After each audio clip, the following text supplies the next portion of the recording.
Hello, everyone, and a big welcome back to the latest episode of Hitting Your Stride. I love to talk about business. I love talking to other people who have their own business, no matter what service or product they offer, because at some point, everyone who is a business owner, self-employed, or an entrepreneur, however you want to put it, we all ultimately have the same questions along the way. Anyone in business for themselves knows what it's like to have long days that often includes trying to fine-tune their time management skills. Such questions arise about promotion, how to monetize your business so you yourself can make a living. And more often than not, at the end of a long day, we have all asked ourselves, have I made the right decision getting into business for myself? Starting a business as a rider trainer in the equestrian industry is no different. And today I have with me a wonderful example of someone who is doing just that. Taking the time to join me today is Sarah Long of Sarah Long Equestrian. Her journey with horses started when she was 10 years old, and weekly lessons quickly grew into getting into the show ring. That passion has led her from winning pony equitation finals to competing in the Grand Prix ring and now owning her own business. So, welcome, Sarah. And as a way of kicking this conversation off, can you tell us about that moment you decided that being your own boss was what you wanted?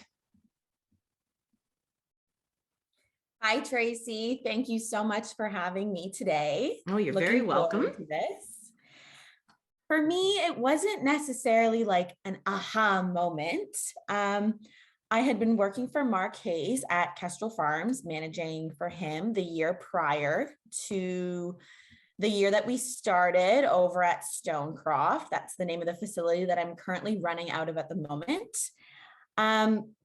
We kind of transitioned into my own business by, Mark advising me and pushing me into taking a handful of clients that were left from the old farm and, taking the ones that he thought that I could progress with and learn from as he kind of took a little bit of a step back from running his own farm. He's still very much involved with teaching, but he kind of wanted to give me the ropes a little bit as, I was managing his place.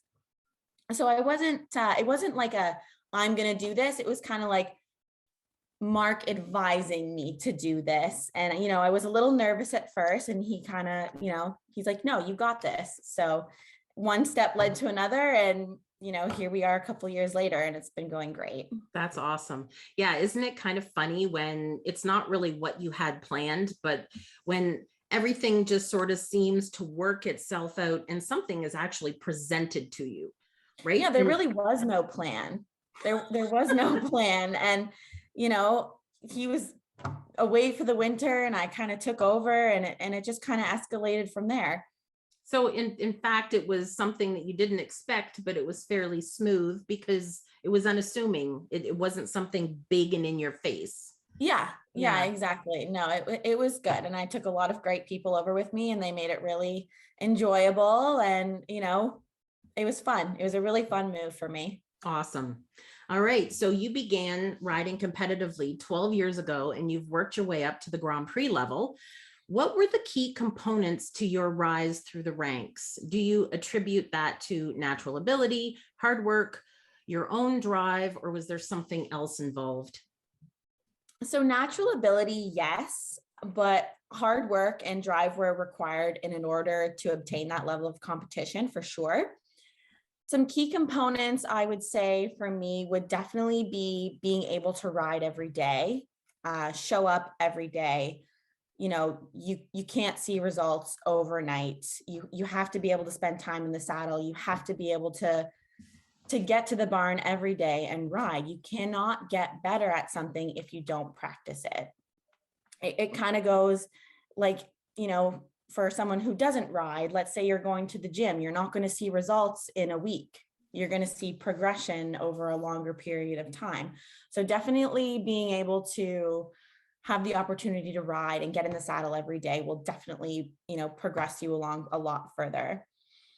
Staying consistent, having a good coach, having someone that can push you, you can do this, you've got this, having a good mentor. a lot of support from your friends and family is super, super important. I've had, both of my parents help me along the way, as well as, my close friends. I got together with one of my friends at Christmas, and every time I see him, he's like, how are the horses? How are the horses? You're the one girl from high school that, found what she loved to do and she stuck with it. And she didn't change her career path 3 times or change her education. And he said, I'm proud of you. So, your friends really recognize that as well. Having a good relationship with your partner who knows that that's your passion and they can support you. So having that support from friends and family is super important. Wow. It's a really special component. Yeah. And your parents, I mean, I know I've seen pictures of or you posting stuff on social media of like super dad, helping you out and doing all that kind of stuff. It really does make a community of people to help all of us do, reach our dreams and goals and stuff. And it sounds like you've got a really good group of people behind you. Yeah, my dad is amazing. He really is. He does so much for me, and I don't know what I would do without him. Nice. And to go back to the natural ability, I have to say, I love the fact that that was the first part you claimed. You're like, yep, I have a natural ability. And I think that the confidence speaks, tons as to how you are developing and everything like that. Is it safe to say you've always been fairly athletic? Yes, always been, active in sports right from the beginning. I did gymnastics and figure skating and dance and ballet and all that. And, as I kind of got a little bit older, it kind of went into horses, and then I did a little bit of everything. And then my parents were like, okay, can you please just pick one that you love, because we can't do it all. So, riding really kind of took off for me. That's awesome. That was definitely my love. And I love the fact too, like one of the things I love working on with my individual clients is mindset. And some of them need that adjustment of trying to figure out the growth mindset, and the fact that you have the natural ability, but you have that mindset that, like you said, right off the bat, you push yourself. You've got to be consistent. You put in the time, you experience some of those tough moments, but on the other side, there's growth, correct? Yeah, absolutely. Yeah, good for you. Okay, awesome. So you've said that further development in this sport is something that you want. What does that mean to you, and what do you think that looks like? To me, that kind of means, being able to learn and then apply that knowledge that I learned to my students and my horses. Being able to ride new horses, let's say, go to a new show venue, or go learn from a new clinician at a different venue, and take in what they have to say, watching those top riders compete on live stream in Wellington or in Europe, those big FEI classes. For me, all those things is different education for myself. And then I take that knowledge and apply it to my horses that are in my barn, or my students that I have. So that for me is development alone, just being able to branch off and look at different things. That's awesome. And how do you find the time? How do you find the time to follow up? Okay. Yeah. You have to, horse care is, 6:30, 7 in the morning until 5 o'clock at night. And sometimes you got to go back and do night check. You have to find the time, but the people who are dedicated to the sport will make the time. Nice. So, and what, I can't remember what they say. Your success is based on the 5 people that you spend the most time around, right? So in that time that you have outside of the barn, or if you're constantly focused on watching that live stream from those shows, like we can't be there directly, but you're putting yourself in alignment with learning from the great ones that you're watching. And, someone like Mark is wonderful to have in your corner. And we'll talk about that a little bit later, but yeah, you've got to constantly expose yourself to things that are going to encourage that development? You got to make the time. Like, even if you're at the horse show and you got, 5 or 6 horses back in the barn area to put away, but you hear on the announcement that the Grand Prix is starting, you make the time to hop in the golf cart and go down to the ring and sit there and watch. You have to watch. You sit in the warm-up rings and you watch how they warm up the horses, and you watch the way they school, and you listen to who's training, and you take that, because every horse is different and every trainer trains a little bit differently, and you really can learn from everyone. That's awesome. That's very good. Who do you trust more, yourself and your ability, or the relationship you have with the horse? Can you have one side of that equation and not the other? This one was tricky, actually. Yeah. I had to think about this one for a while. I definitely would never swing my leg over a horse's back if I didn't think that I was capable of riding them. So safety is for sure comes into play in that a little bit. I believe that having a trusting relationship with your horse is super important, especially with some of my horses in my own barn. I have a huge advantage with trust because I'm the primary caregiver.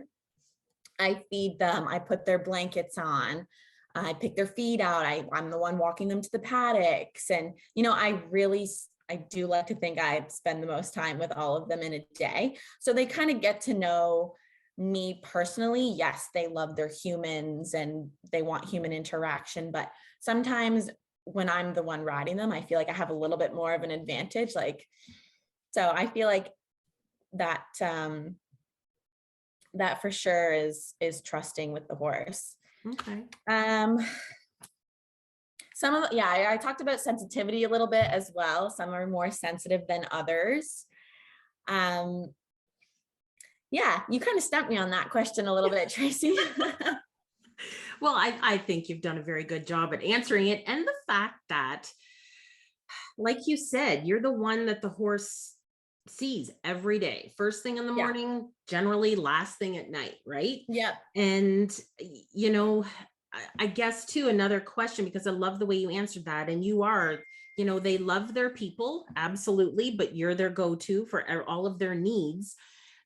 Do you think that as you grow as a professional and the busier you get, is that going to be a must-have in some way, shape, or form for you? Having some sort of a connection with all of these horses?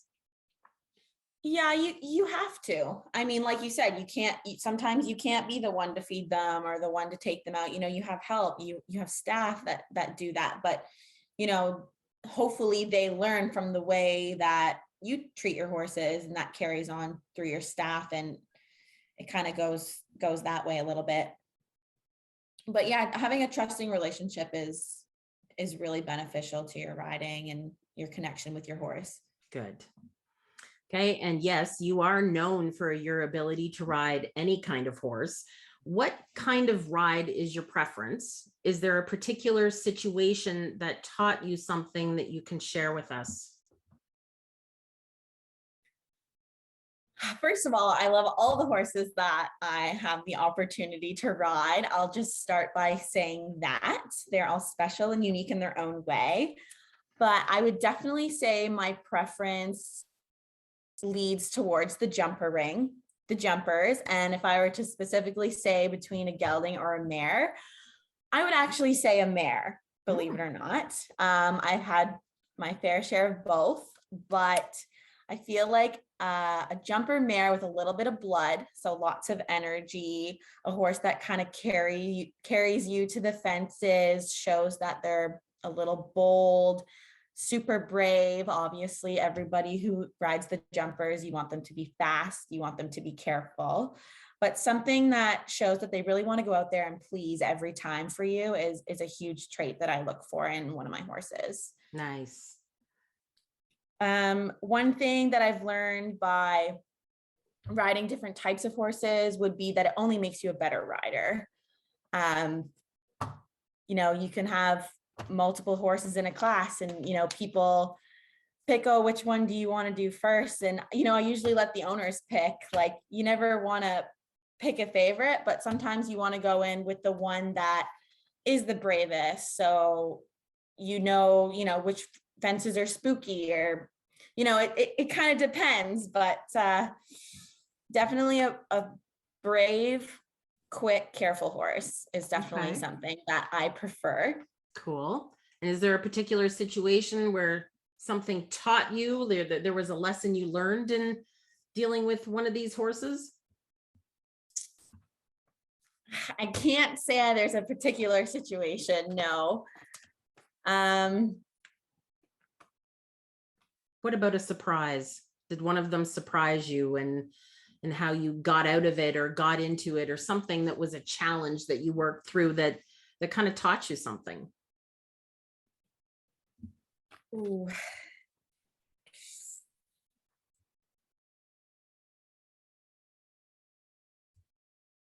I don't think I got one here for you, Tracey. Okay. How about? I don't think I have a specific. I'm sitting here like running through horses in my head, and there's just too many. Okay. How about this one horse that you and I both love? Because I massage horses in your barn, and one of my faves and one of your boys was McGuire. Yeah. And so, can you share with us a moment that, like, let's say the two of you, like, you felt like, oh my God, we're a team? Like, was there a moment where it totally just, yeah? There was a class this summer, and it was like a torrential downpour, and there was probably 25 in the class. I think there was 5 scratches because of the weather. We're all dressed up, down to go, ready in the hitching ring, ready to go. Everyone's walked the course, and I'm like, oh my God, do I scratch or do I jump? And my gut just said, just jump, just do it. And the horse literally was fantastic. We finished with 1 time fault. Wow. And I honestly never could have been more proud of him or myself, to be honest. It was like the best day. Wow. So that's awesome. It was just trust. I just trusted him that he would go around and take care of me. Aw, he was a special boy. Yes. Yeah, that's awesome. All right. So your greatest joy is learning. I have observed that as you and I have known each other. You're very focused and, wanting to learn more and achieve more. And what have you learned that changed how you look at yourself in relation to both your personal and professional lives? Ooh, this one. Okay. So definitely time management skills. For sure. That's a big one. Being able to balance both. I'd say 90% of my day is at the farm or work-related things. And I definitely have made the time for personal relationships. It's hard, but having a partner who, supports you and understands the business, being young and being an entrepreneur is hard, and, having all those focuses. So someone who can really understand that was great to have. And also, I touched on this a little bit earlier in another question already, but being able to surround yourself with people who support you and the demands of the industry, right? Who kind of really understand it. So again, friends, family, and again, your partner. Yeah. So the time management in both your personal and your professional is something that, being able to balance both. Yeah. Okay. And do you feel so far that you've got a fairly good balance? I think so. I mean, my schedule is pretty much the same every day. We finish at 5 or 5:30, come home and have dinner. And, I go to the gym a lot. We'll touch a little bit on that as well. But I have a very routine schedule, so there's not really a lot of surprises with me. Yes, consistency is a wonderful thing. Yeah, no, it's very much the same. Awesome. Do you do a lot of, just to sort of go a little bit more with the personal growth or the personal development, do you like to do any reading or, anything that sort of helps Sarah grow along the way? Um, Or what do you do for yourself to help you as you're going through this growth curve? I would definitely say I definitely make the time to, learn from others. Like go, we're in the middle of a winter season in Wellington right now, spend the time and go and watch, go and learn, go put the live stream on, go follow the results and Yeah. see who's jumping where and, pick up a little bit of education, even though you're stuck at home in the cold in Canada. There's a lot going on the other side of the world right now that we can learn from. Exactly. Cool. All righty. Yeah. So yes, you touched on this. Personal fitness is a big deal for you. It involves many of the same things as riding does. It's self-discipline, commitment, focus, and a balance. Tell me about your fitness plan and how you work that into a busy schedule where you need to run a business, find time to ride for yourself, and still have other pursuits away from the barn.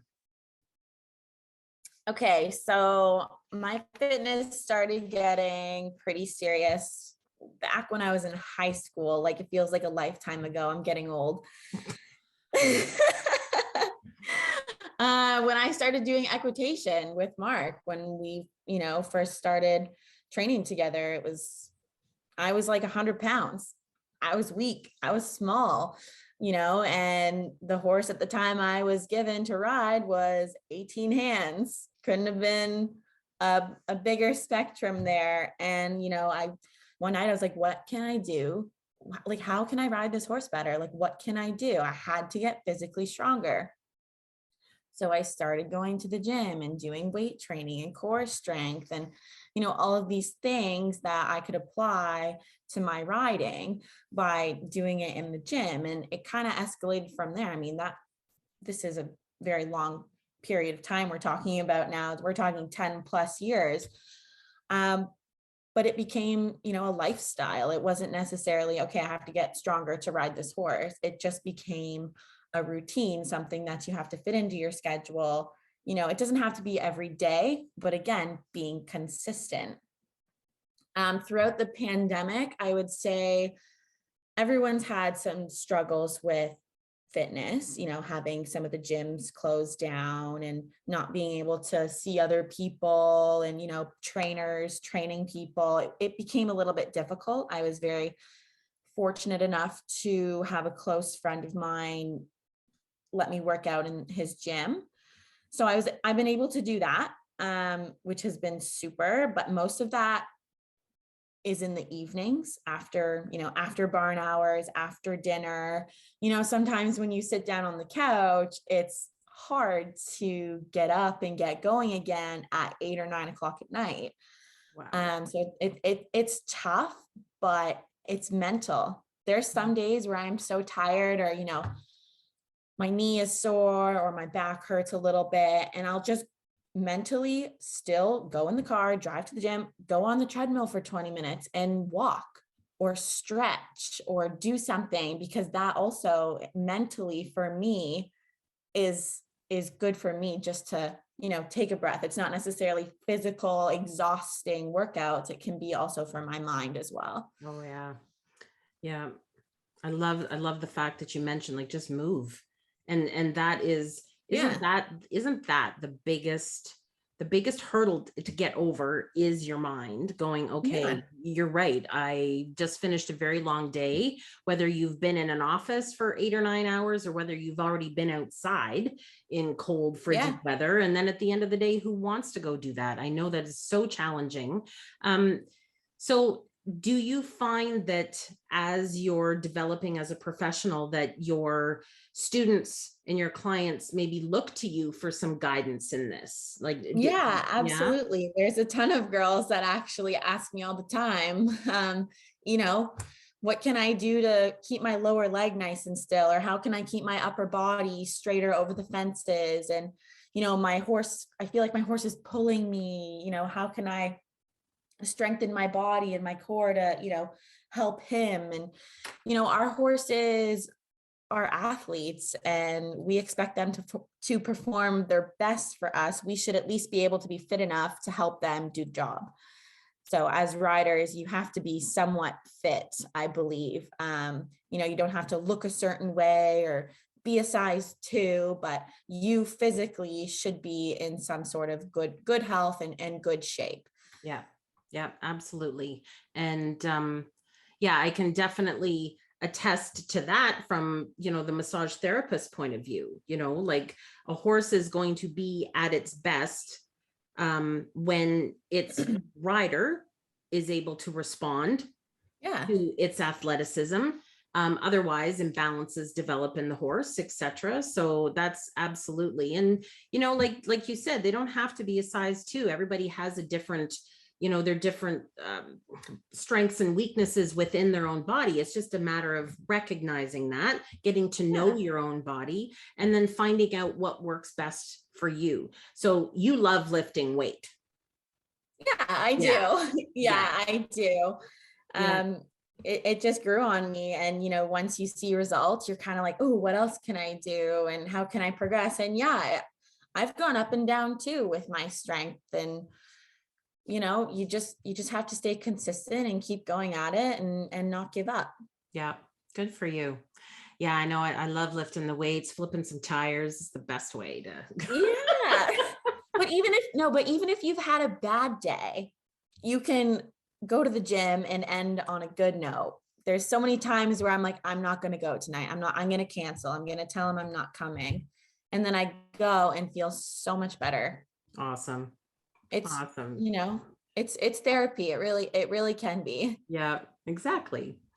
All right. Who have been your influences in the equine industry, and how have they shaped who you are becoming on your road to being a professional? I think a lot of people who are listening could take a good guess on this one, but I would definitely say Mark Hayes has been one of the biggest influences on me. We've been working together for 7 years now, and I feel like most of the things that I've learned from him, not only in riding and training, but managing and operating a farm and a business. Things like time management, being independent, organizing things like staff, simple things like ordering feed and supplies, going to the horse show and being responsible for entries, and things like hooking up a truck and trailer, like literally so many things. Like the list could go on and on. You can learn something every day. It's not just riding and training. There's so many things he's taught me. So that I'm thankful for. I was thinking in my head if there was a specific female that influenced me in a way, just because, male, female, we're all in the industry. Yeah. And, I really couldn't think of one. I really couldn't, because there's so many out there. And everyone has such a different learning technique and a teaching style that you could learn from everyone. And I like to do that at the shows when I do have the opportunity to be around a lot of other professionals, the Beth and the Aaron, and, you watch the top trainers, and, you can learn from them all, and they influence me all. Mm-hmm. I just think they're all great, and you can learn something from them all. Awesome. But definitely Mark has taught me the most as I've been working alongside him in his business. Yeah. Well, Mark is definitely an individual about detail, and he yes doesn't miss a thing. And, so what a great mentor to have.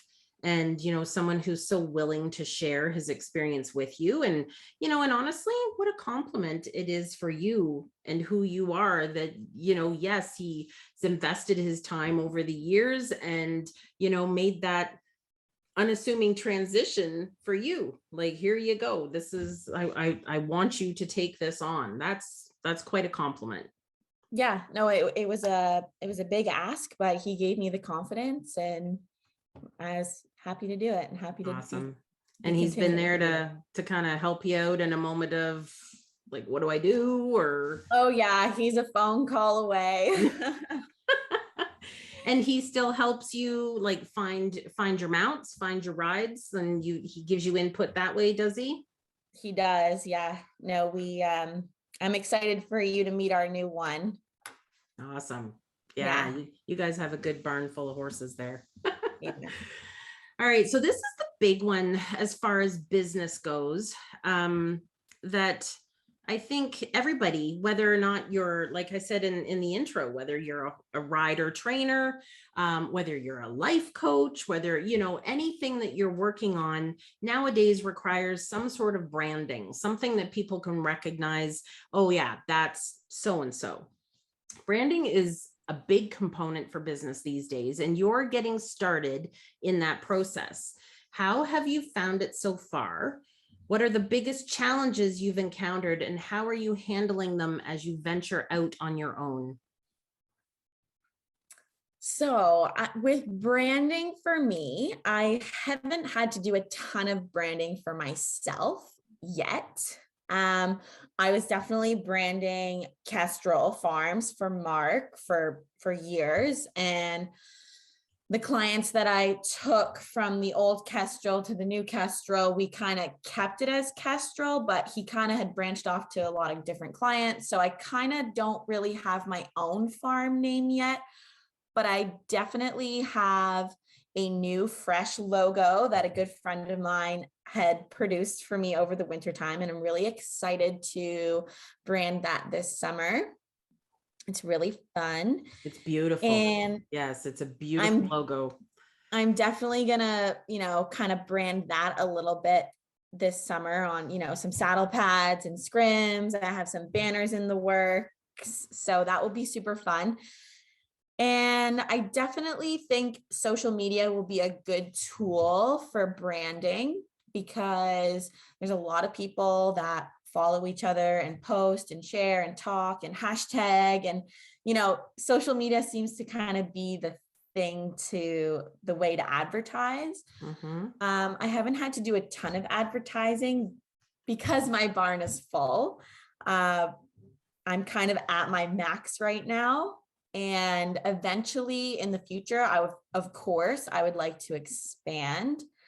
But at the time, I haven't really had to do a ton of self-advertising and self-branding because I haven't really felt the need to. Mm-hmm. But I do understand how important it is to have that involved in your business. Yeah. I mean, at some point in time, you might need some assistance in helping to keep up your social media presence, because it's going to be a hard thing when you're riding all these horses and all that kind of stuff to take the time to capture those moments and promote yourself, because that's ultimately what you need to do. But at the same point in time, like you said, you've got a really tough problem to have there, girl. Your barn is full. And no, I am, and I'm busy, and I like, the number of horses that I have right now. It's perfect. Anymore, of course, the more horses, the more clients you have, the more staff you need to have, and et cetera, et cetera. So, it's still a little homey feeling, and I'm kind of in my comfort zone, but it is, I'm coming into my third year. So, long-term goals for sure to expand. And with that comes more branding. Nice.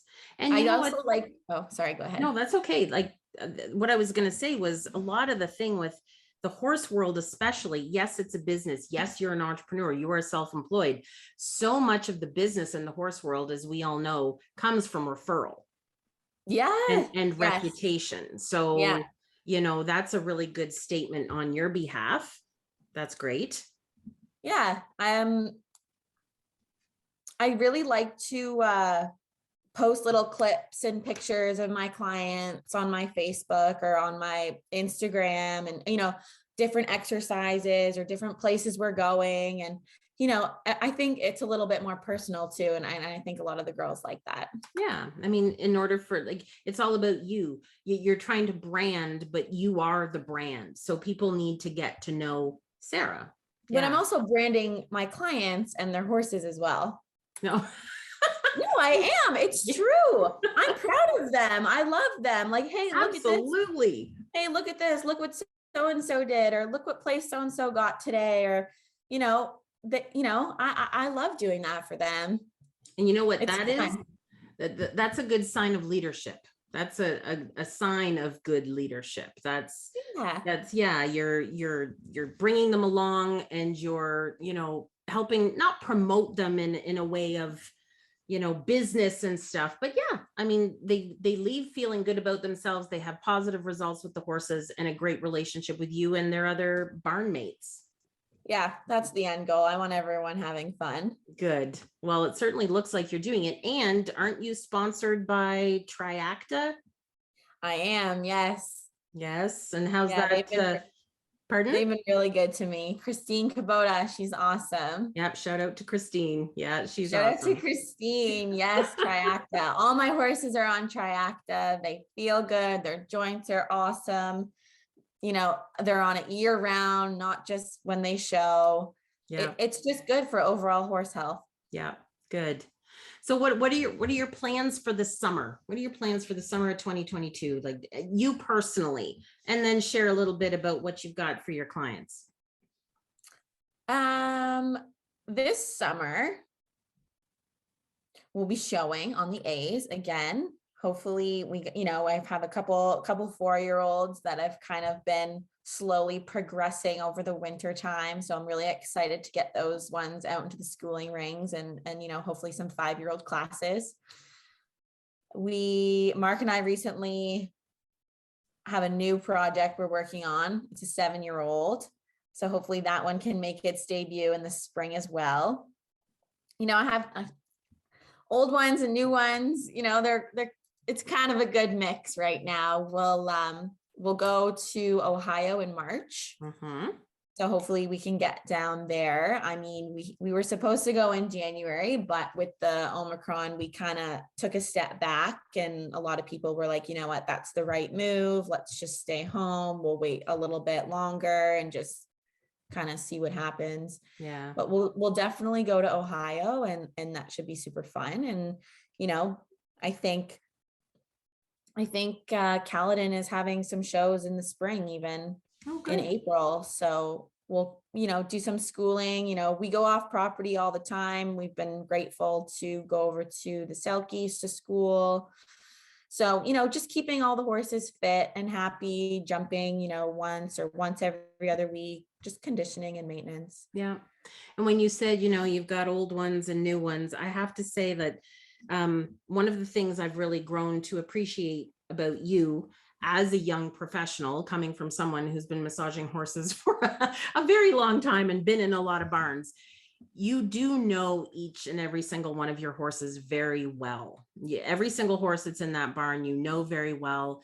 And if they are older or you've had them longer, there's a certain appreciation. You're very specific about their individual needs and their care, and you go out of your way to provide that for them. And all of your clients are very happy, and the horses are happy. And so it's always a joy to go to your place. And as a professional to a new professional such as yourself, you're very good at the team approach as far as, working together and stuff, which I think will do you well into the future. So you're very welcome. I'm excited to see. I'm excited to see what your future holds. Yeah, it'll be quite the journey. I'm excited too. You never know what tomorrow will bring. Yep, exactly. And with a good mindset, you can handle anything. That's right. Awesome. Well, Sarah, if anybody is looking to get in touch with you, could you share with us how to do so?